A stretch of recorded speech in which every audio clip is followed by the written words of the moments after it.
हर सिक्के के दो पहलू होते हैं, एक जहां पर आपको फायदा दिखता है और दूसरा जहां पर आपको नुकसान होता है।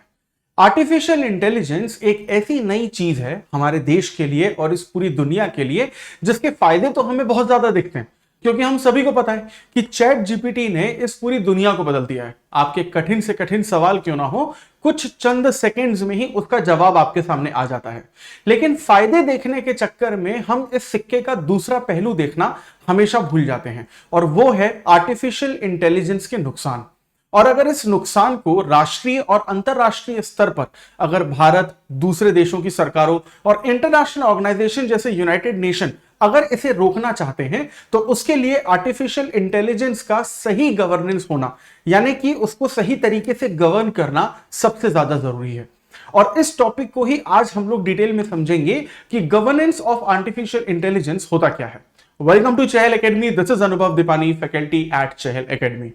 गवर्नेंस, आर्टिफिशियल इंटेलिजेंस, ये दो शब्द जब एक साथ जोड़े जाते हैं तो थ्योरी के साथ साथ प्रैक्टिकल लेवल पर भी बहुत ज्यादा कॉम्प्लिकेशंस क्रिएट करते हैं। तो इसे समझने के लिए सबसे पहले हमें यह समझना होगा कि आर्टिफिशियल इंटेलिजेंस का मतलब क्या होता है। देखिए, आर्टिफिशियल इंटेलिजेंस एक ऐसा कंसेप्ट है जिसमें आप कंप्यूटर, मशीन और ह्यूमन, इन तीनों या दोनों की इंटेलिजेंस को एक साथ लेकर आते हैं और बड़ी से बड़ी प्रॉब्लम्स को आप चुटकियों में सॉल्व कर देते हैं। या फिर एक ऐसा कंसेप्ट जिसमें आप एल्गोरिदम को इतने बेहतरीन तरीके से फिक्स करते हैं कि बड़े से बड़े डिसीजन मेकिंग के जो सवाल होते हैं या फिर जितने भी तरीके के आपके अनसॉल्व्ड फॉर्मूलाज होते हैं, उन सभी के जवाब आपको आर्टिफिशियल इंटेलिजेंस एक चुटकी में ही आपके सामने रख देता है। तो ये तो बहुत ज्यादा अच्छी बात हो गई कि जहां पर हमें सिक्के का पहला पहलू देखने को मिलता है, जहां पर हमें फायदे देखने को मिलते हैं। लेकिन इस फायदे के साथ साथ दूसरे पहलू नुकसान की बात करनी ज्यादा जरूरी है, और यह समझना जरूरी है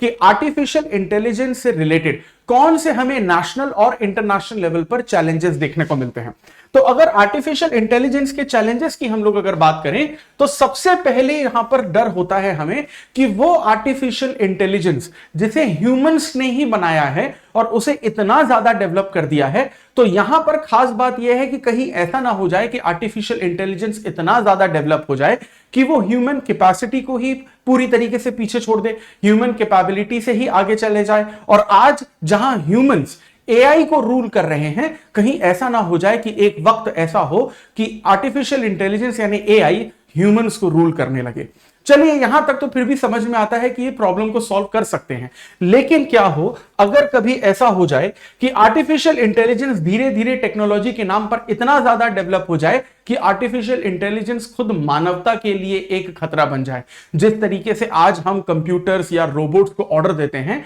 और हम उनसे काम करवाते हैं, क्या कभी ऐसा हो सकता है कि आर्टिफिशियल इंटेलिजेंस इतना ज्यादा डेवलप हो जाए कि रोबोट्स या कंप्यूटर्स या एआई एक हायर स्पीशीज बन जाए और ह्यूमंस जो हैं वो एक लोअर या डिग्रेडेड स्पीशीज की तरह हमको नजर आए? अगर इस तरीके की सिचुएशन होती है तो ये आर्टिफिशियल इंटेलिजेंस मानवता के लिए भी बहुत ज्यादा खतरा पैदा कर सकती है। अब बात करते हैं कि आर्टिफिशियल इंटेलिजेंस आपकी पर्सनल लाइफ और आपकी सोशल लाइफ को किस तरीके से इफेक्ट करता है। आपके पास भी बहुत सारी ऐसी खबरें पहुंचती होंगी जो पूरी तरीके से गलत खबरें होती हैं, जिसे हम लोग फेक न्यूज के नाम पर जानते हैं, जिसे आम भाषा में जर्नलिस्ट व्हाट्सएप यूनिवर्सिटीज भी कहते हैं। कई बार हमारे पास इस तरीके की फेक न्यूज आ जाती है कि इस मेजॉरिटी और इस पर्टिकुलर माइनॉरिटी के बीच यहां पर प्रॉब्लम्स क्रिएट हो रही हैं, या फिर किसी एक ग्रुप या कम्युनिटी ने दूसरी कम्युनिटी या ग्रुप के बारे में कोई ऐसी बात की है जहां से आपको दंगे या फिर वायलेंस होने के चांसेस भी बहुत ज्यादा हो जाते हैं, जो हमारी सोशल सिक्योरिटी के लिए भी बहुत ज्यादा खतरनाक है। इसके साथ साथ आपने कई ऐसे फेक वीडियोस भी देखे होंगे जहां पर बहुत सारी एमिनेंट पर्सनालिटीज ऐसे काम करते हुए दिखी होंगी जो उनसे कभी एक्सपेक्ट नहीं किया जाता, या फिर जो उनके प्रोटोकॉल के पूरी तरीके से अगेंस्ट जाता है। उसे हम लोग डीप फेक वीडियोस के नाम से जानते हैं, और यह भी आर्टिफिशियल इंटेलिजेंस की ही पैदाइश होती है। इसके अलावा आपका जितना भी पर्सनल डेटा होता है, चाहे वो आपके मोबाइल फोन्स में हो, लैपटॉप में हो, कंप्यूटर्स में हो, टैब्स में हो, कई बार आर्टिफिशियल इंटेलिजेंस के थ्रू उसको भी हैक कर लिया जाता है और आपके जो पर्सनल इंफॉर्मेशंस हैं, चाहे वो आपकी फोटोज हो, वीडियोज हो या फिर आपकी बैंक डिटेल्स हो, उनको भी लीक कर लिया जाता है, चुरा लिया जाता है और उसके उसके बलबूते आपको ब्लैकमेल किया जाता है, थ्रेट किया जाता है, जो सीधे सीधे तौर पर आर्टिकल नंबर 21 के राइट टू प्राइवेसी के अगेंस्ट जाता है। तो ये तो बात हो गई बहुत सारे चैलेंजेस की, लेकिन यहां पर हमें एक और चीज समझनी बहुत ज्यादा जरूरी है कि आर्टिफिशियल इंटेलिजेंस कई बार इस तरीके के भी प्रोपोगेंडा आपके पास लेकर आता है, स्पेशली इंडिया जैसे बड़े देश में जहां पर डेमोक्रेसी हर स्तर पर आपको देखने को मिलती है। तो इस तरीके से आर्टिफिशियल इंटेलिजेंस का इस्तेमाल कई कम्युनिटी ग्रुप्स या पॉलिटिकल पार्टीज या कुछ लोग ऐसे करते हैं जिससे कि पब्लिक ओपिनियन भी कई बार चेंज हो जाते हैं। और यहां पर जब हम फेक न्यूज की बात करते हैं तो आपको और मुझे, हम सभी को पता है कि पॉलिटिकल पार्टी से रिलेटेड कितनी ज्यादा फेक न्यूज हमें आर्टिफिशियल इंटेलिजेंस में देखने को मिलती है। जब मैं यहां पर बात करता हूं कि आपके पर्सनल डेटा को पूरी तरीके से हैक किया जा सकता है या फिर उसे चुराया जा सकता है, यहां पर सीधे तौर पर हम लोग साइबर सिक्योरिटी की बात करते हैं। एक वक्त होता था जब आंतरिक सुरक्षा या इंटरनल सिक्योरिटी के नाम पर सबसे बड़ा खतरा हम लोग कश्मीर की मिलिटेंसी या नॉर्थ ईस्टर्न इंसर्जेंसी या फिर नक्सलिज्म या फिर खालिस्तानी मूवमेंट को मानते थे। आज उतना ही बड़ा खतरा आर्टिफिशियल इंटेलिजेंस हमारे लिए बन चुका है, क्योंकि आज मॉडर्न डे में जो वॉर होते हैं या युद्ध होते हैं वो तोप गोले या फिर गोलियों से नहीं होते, लेकिन वो वॉर कंप्यूटर से होते हैं, जहां पर एक देश भी दूसरे देश पर, एक कम्युनिटी दूसरी कम्युनिटी पर और एक व्यक्ति दूसरे व्यक्ति पर आर्टिफिशियल इंटेलिजेंस के थ्रू कई बार अटैक कर सकता है, जो आपके सिक्के के दूसरे पहलू यानी नुकसान देने वाले पहलू को भी आपके सामने लेकर आता है। अब यहां पर आप एक और चीज समझने की कोशिश करिए कि अगर आर्टिफिशियल इंटेलिजेंस इतना ज्यादा डेवलप हो चुका है कि वो एक तरीके से साइबर क्राइम की तरफ भी बढ़ रहा है, तो ये बहुत ज्यादा प्रॉब्लम जो है हमारे क्रिमिनल जस्टिस के लिए भी पैदा करता है। और पुलिस प्रशासन, सरकार और जुडिशरी, इन चारों के लिए आर्टिफिशियल इंटेलिजेंस को रोकना इसलिए बहुत ज्यादा जरूरी हो जाता है, because now it is not just a threat to our national security, but it is also actually a threat to our individual security. अब जब इतने सारे चैलेंजेस हमें देखने को मिलते हैं तो बात करते हैं कुछ इकोनॉमिकल चैलेंजेस के बारे में भी। एलॉन मस्क का नाम तो आप सभी लोगों ने सुना ही होगा। कुछ लोगों का यह कहना है, जिसमें एलॉन मस्क भी शामिल होते हैं, कि आर्टिफिशियल इंटेलिजेंस से नौकरियां कम नहीं होंगी लेकिन नौकरियां बढ़ेंगी। लेकिन उसी तरफ हम लोग देखते हैं कि दूसरी कैटेगरी और दूसरे पॉइंट ऑफ व्यू के भी लोग हैं जो ये कहते हैं कि आर्टिफिशियल इंटेलिजेंस शायद आपकी नौकरियां भी खा सकता है। इंडिया जैसे देश में जहां पर महंगाई इस वक्त बढ़ी हुई है, इकोनॉमी के बहुत ज्यादा अच्छे हालात हमें देखने को नहीं मिलते, अनएम्प्लॉयमेंट या बेरोजगारी अपने पीक पर है, और वहीं पर आर्टिफिशियल इंटेलिजेंस का इंट्रोडक्शन होता है जहां पर एक सिस्टम या एक कंसेप्ट 10 आदमियों का काम अकेला कर लेता है। तो सीधी सी बात है कि यहां पर जो अनएम्प्लॉयमेंट है उसके बढ़ने के भी चांसेस बहुत ज्यादा हो सकते हैं और इंडिया की इकोनॉमी में भी बहुत ज्यादा फर्क पड़ सकता है। मैं ये आपसे बात पूरी तरीके से नहीं कह रहा हूं कि आर्टिफिशियल इंटेलिजेंस नौकरियां कम करेगा ही, क्योंकि इस दुनिया में दो तरीके के पॉइंट ऑफ व्यू हैं। जो एक कहता है कि आर्टिफिशियल इंटेलिजेंस नौकरियां बढ़ाएगा और दूसरा कहता है कि आर्टिफिशियल इंटेलिजेंस नौकरियों को कम कर देगा। ये दोनों पॉइंट ऑफ व्यू को समझना बस आपके लिए जरूरी है, इसलिए ये दोनों पॉइंट ऑफ व्यू मैं आपके सामने यहां पर रख रहा हूं। अब यहां पर अगर हम लोग चैलेंजेस की बात तो कर चुके हैं, लेकिन यहां पर सिक्योरिटी और प्राइवेसी भी बहुत ज्यादा जरूरी है। जो internal security, social security, economic security बहुत ज्यादा जरूरी है, दैट इज ऑल ओके। लेकिन इन चैलेंजेस को सॉल्व करने के लिए हमारे देश की सरकार और अंतरराष्ट्रीय स्तर पर क्या चीजें हो रही हैं, इन चैलेंजेस को किस तरीके से सॉल्व किया जा रहा है, वो भी देखना बहुत ज्यादा जरूरी है। यानी आपको यह समझना होगा कि भारत और भारत सरकार की क्या भूमिका होने वाली है आर्टिफिशियल इंटेलिजेंस की प्रॉब्लम्स को सॉल्व करने के लिए। इसके लिए हमें सबसे पहले यह देखना होगा कि इंडिया कभी भी इस आर्टिफिशियल इंटेलिजेंस की प्रॉब्लम को शायद अकेला ना सॉल्व कर पाए। इंडिया क्या, शायद कोई भी देश ना कर पाए। और इंडिया को दूसरे देश, दूसरे देशों की सरकारों और इंटरनेशनल ऑर्गेनाइजेशन जैसे कि यूनाइटेड नेशन, G20 या फिर global partnership on artificial intelligence, जिसे हम लोग GPAI के नाम से भी जानते हैं, उनकी यहां पर मदद लेनी होगी। क्योंकि ये जो आर्टिफिशियल इंटेलिजेंस के जो आपको नेगेटिव इफेक्ट देखने को मिलते हैं, वो सिर्फ एक ही देश पर नहीं देखने को मिल रहे हैं, ये आपको अंतरराष्ट्रीय स्तर पर देखने को मिल रहे हैं। इसीलिए इसका समाधान भी अंतरराष्ट्रीय स्तर पर होना चाहिए। आर्टिफिशियल इंटेलिजेंस की समस्या बिल्कुल पॉल्यूशन की तरह है, जो सिर्फ किसी एक देश में नहीं है, पूरी दुनिया में है। तो जिस तरीके से पूरी दुनिया पॉल्यूशन की प्रॉब्लम को सॉल्व करने में लगी हुई है, उसी तरीके से जब सारी दुनिया एक साथ आकर इस साइबर सिक्योरिटी के थ्रेट को सॉल्व करने में लगेगी, शायद तभी हम सिक्के के दूसरे पहलू यानी जो नुकसान वाला पहलू है, उस पर हम लोग ज्यादा बेहतर तरीके से ध्यान दे पाएंगे।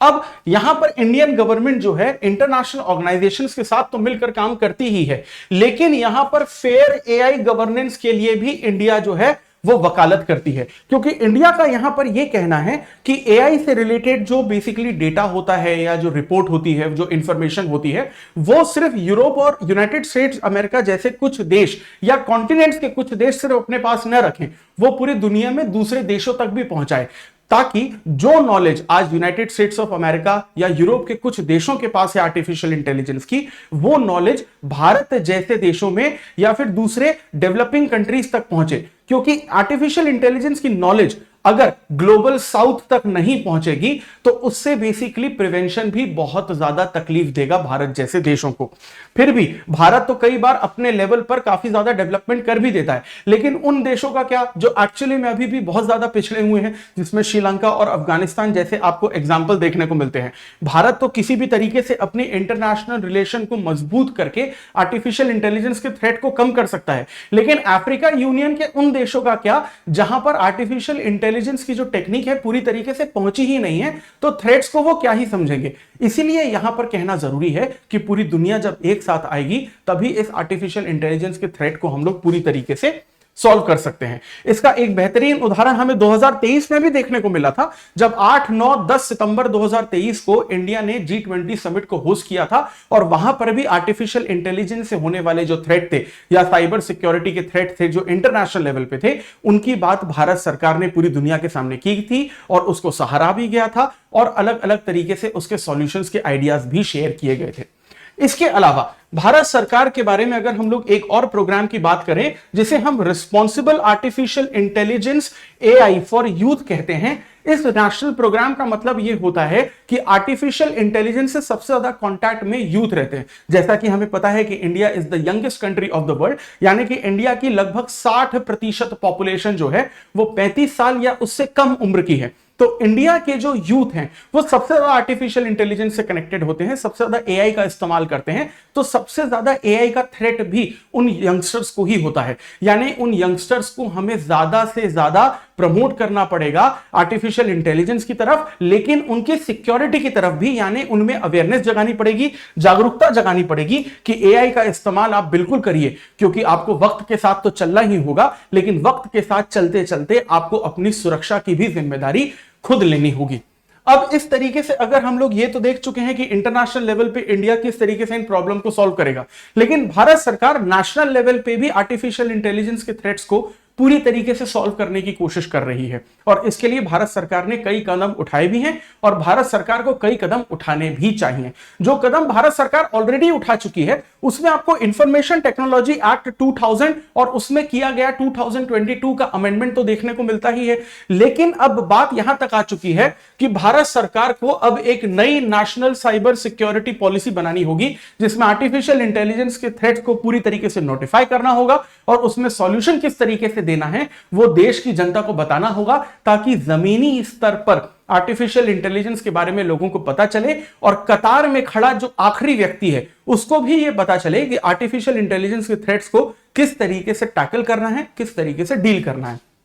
इसके अलावा यहां पर एआई का जो गवर्नेंस है, हम आईटी एक्ट 2000 और अमेंडमेंट 2022 से तो बात कर ही चुके हैं, लेकिन इसमें और भी ज्यादा अमेंडमेंट और सुधार का स्कोप है, सरकार उसे भी यहां पर पूरी तरीके से इंप्लीमेंट कर सकती है। इसके अलावा अगर हम लोग नेशनल एआई पॉलिसी की बात करें तो ये जो नेशनल एआई पॉलिसी हम बना रहे हैं वो सस्टेनेबल डेवलपमेंट गोल्स की पैरेलल लाइन पर अगर इंप्लीमेंट करते हैं तो हो सकता है कि जो इंटरनेशनल लेवल पर हमें असिस्टेंस मिले वो ज्यादा से ज्यादा मिल सके। और यहां पर हम लोग बात करना चाहेंगे 2020 में जो नेशनल एजुकेशन पॉलिसी यानी एनईपी यहां पर लागू की गई थी। भारत सरकार का यह कहना था कि नेशनल एजुकेशन पॉलिसी जैसे ही ग्रास रूट लेवल पर इंप्लीमेंट होगी तो स्कूल के सिलेबस में कोडिंग को भी शामिल किया जाएगा, यानी बच्चों को बहुत कम उम्र से ही सॉफ्टवेयर के बारे में बताया जाएगा, जो कि एक बहुत अच्छी पहल है जिससे हम लोग बहुत कम उम्र के बच्चों को आर्टिफिशियल इंटेलिजेंस के बारे में और आर्टिफिशियल इंटेलिजेंस से रिलेटेड थ्रेट के बारे में बता सकते हैं और यह बता सकते हैं कि आपको आने वाली लाइफ में इसे कैसे टैकल करना है। मान लीजिए कि अगर इसी तरीके का क्वेश्चन आपको आपकी यूपीएससी सिविल सर्विसेज एग्जामिनेशन के जीएस पेपर 2 के गवर्नेंस में या जीएस पेपर 3 के इंटरनल सिक्योरिटी में या जीएस पेपर 3 के साइंस एंड टेक्नोलॉजी में आता है, तो ये जो आपके सामने यहां पर ब्लूप्रिंट रखा हुआ है, इसे आप वे फॉरवर्ड की तरह भी यूज कर सकते हैं और आप अपने पर्सनल नॉलेज और इंटेलिजेंस के लिए भी यूज कर सकते हैं। एग्जाम्पल के तौर पर यहां पर हमें एआई की सेफ्टी से रिलेटेड जो फ्रेमवर्क है उसको हमें इंप्लीमेंट करना पड़ेगा, नए तरीके से बनाना पड़ेगा। सिक्योरिटी किस तरीके से ग्रास रूट लेवल पर डेवलप होगी, सेफ्टी ब्रेक्स किस तरीके से लिए जाएंगे उसके बारे में बताना पड़ेगा। और यहां पर आपको कानूनी रूप से आर्टिफिशियल इंटेलिजेंस के थ्रेट्स को रोकने के लिए बहुत ज्यादा काम करने की जरूरत है। और सबसे बड़ी बात यहां पर आती है ट्रांसपेरेंसी की। जब एक वक्त था भारत में सारी की सारी चीजें ऑफलाइन हुआ करती थी, तो जब ई गवर्नेंस को या फिर ऑनलाइन इंटरनेट को इंडिया में लाया गया था तो यह बात कही गई थी कि इससे ट्रांसपेरेंसी बहुत ज्यादा बढ़ेगी। तो क्या वो ट्रांसपेरेंसी हमें आर्टिफिशियल इंटेलिजेंस के मामले में भी देखनी चाहिए? जी हां, जब तक ट्रांसपेरेंसी नहीं आएगी तब तक वहां पर किसी ना किसी तरह की गड़बड़ी का स्कोप हमेशा होता ही है। कहते हैं ना हम लोग कि करप्शन वहीं होता है जहां पर ट्रांसपेरेंसी नहीं होती। जहां पर ट्रांसपेरेंसी आ जाती है वहां पर करप्शन के स्कोप खत्म हो जाते हैं। तो आर्टिफिशियल इंटेलिजेंस की टेक्निक में भी अगर हम ट्रांसपेरेंसी लेकर आते हैं तो जितने भी स्कैम हैं, जितने भी थ्रेट्स हैं, उसके स्कोप को भी यहां पर पूरी तरीके से खत्म कर सकते हैं और पब्लिक प्राइवेट पार्टनरशिप का भी यहां पर बहुत ज्यादा बड़ा रोल हो सकता है। तो मुझे उम्मीद है कि आर्टिफिशियल इंटेलिजेंस से रिलेटेड जो थ्रेट्स हैं वो आप सभी लोगों को समझ में आए होंगे। और इसी चीज से रिलेटेड अगर हम लोग यहां पर 2020 का यूपीएससी प्रीलिम्स का अगर एक क्वेश्चन देखें, वो आपके सामने यहां पर है कि with the present state of development artificial intelligence can effectively do which of the following. यानी कि यहां पर आपके पास 5 ऑप्शन दिए हैं और आपसे यह पूछा गया है कि आर्टिफिशियल इंटेलिजेंस इसमें से क्या क्या कर सकता है। जिसमें सबसे पहली चीज है bring down electricity consumption in industrial units, create meaningful short stories and songs,